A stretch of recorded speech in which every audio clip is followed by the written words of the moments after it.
In our last few quarterly updates, we mentioned about the market's over-optimistic timing for policy rate cuts. Since then, rate cuts have been continuously pushed back over the last 16 months. We finally observed a convergence in the last quarter between market's expectation, the current progress in controlling inflation, and policy guidance. We're now seeing much more sensible expectations that rate-cutting cycle will begin with one or two cuts in the latter half of 2024.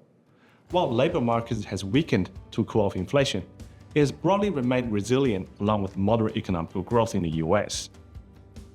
As we enter the rate-cutting cycle, we'd expect the loosening financial condition will provide tailwind for cyclical businesses that have mostly been left out of the bull market to date. And along with the risk of rates staying higher for longer fading, the required risk premium for economically sensitive sectors should lower, therefore increase the likelihood of upside rate pricing. In such a scenario, cyclical sectors such as the value factor, quality small caps, and more equally weighted indices should outperform mega caps or the benchmark indices.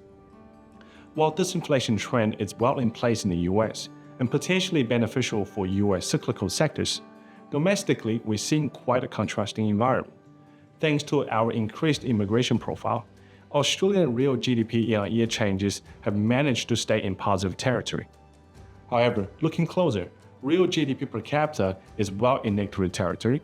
Retail sales volume have been contracting over the last 12 months, and along with the slowing demand from China, these factors together suggest that growth risks are rising in the domestic economy. On the other hand, recent evidence suggests inflation remains very sticky, with unwelcoming signs of reacceleration, therefore putting RBA in a tough spot as they consider loosening financial condition given the weak economic outlook at the same time as inflation remains high. The more important question is, have asset prices reflected such weakness? Several pieces of the evidence suggest otherwise.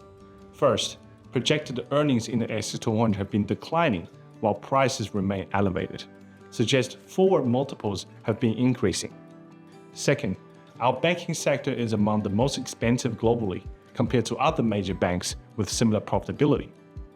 Lastly, our index remained quite stretched at one standard deviation away from the long-term average. Given this backdrop, we argue that prices do not reflect the increase in economic headwinds, and hence we're taking a more defensive position, reducing cyclical exposures such as the banks, discretionary sectors domestically that are vulnerable to negative repricing. In summary, while the battle against inflation has progressed well so far in most countries, several emerging risks in our opinion deserve investors' attention. These include first, the valuation downside risk in major benchmark indices due to the highly concentrated rally and the stretched valuation of the mega cap sector. Second, the divergence in economic outlook across developed markets and regions. Lastly, the volatility in the fixed income market continues to suggest markets are sensitive to potential inflation upside surprises. With these emerging risks, Innova continues to recommend diversifying away from major market indices and seeking active risks that are compensated, and reverting to our philosophy of protecting capital and generating return for the longer term.